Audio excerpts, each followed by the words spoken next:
Hi guys, இன்னைக்கு weighing டே. Morning 76,600 இருக்கேன். அட பாய்ங்களா, இன்னும் 1.5 கிலோ ட்ராப் பண்ணோம். சரி ஓகே, ஸ்டார்ட் பண்ணிடலாம் கார்டியோன்னு சொல்லிட்டு நல்லா ஜர்க்கின்லாம் போட்டு ஸ்வெட் அவுட் பண்ணுறதுக்காக ஃபுல்லாக க்ளோஸ் பண்ணிட்டு கார்டியோ பண்ண ஆரம்பித்தேன். 1.5 hour பண்ணி பார்த்தேன். திருப்பி 7600 தான் இருந்துச்சு. இன்னொரு 1 kg எப்படியாவது லாஸ் பண்ணணும். சரி ட்ரையல்ஸ் கிடைக்க டைம் ஆயிடுச்சு. ட்ரையல்ஸு கிளம்பியாச்சு. போகிற வழியில் பெரம்பூர் ஐயப்பன் கோயிலில் ஒரு தரிசனத்தை போட்டு, ஐயப்பா எல்லாத்தையும் கஷ்டப்பட்டேன், இதுக்கு மேலே நீ தான் ஐயப்பா பார்த்துக்கணும்னு வேண்டிட்டு கிளம்பியாச்சு ட்ரையல்ஸ் நடக்கிற வென்யூக்கு. ஏன்னா ட்ரையல்ஸ் எதுக்குன்னா எங்கள் டீமோட செலெக்ஷன் ட்ரையல்ஸ் இதில் நாங்கள் காம்படிட் பண்ணோம்னா முதல்ல எங்கள் டீமுக்குள்ளே ட்ரையல்ஸ் பண்ணோம்.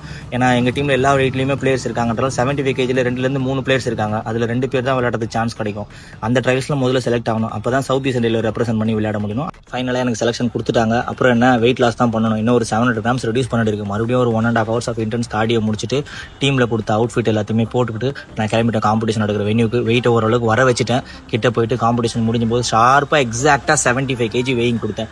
அப்புறம் என்ன, சோத்துல கை வைக்க வேண்டியது தான். ஃபுல்லாக கார்போர்டிங் ஸ்டார்ட் பண்ணிட்டேன். ரைஸு கொஞ்சமாக தால் போட்டுட்டு எதுவுமே சால்ட் இல்லாமல் ஃபுல்லாக இன்னைக்கு வெறும் கார்போர்டிங் மட்டும் தான். நாளைக்கு ப்ரீ ஜட்ஜிங் வீடியோவில் சந்திப்போம். இதோட விட்டுறாரா தம்பி, உன்னால் கண்டிப்பாக முடியும். இவ்வளோ தூரம் வந்துட்டேன், இன்னும் கொஞ்சம் தான்.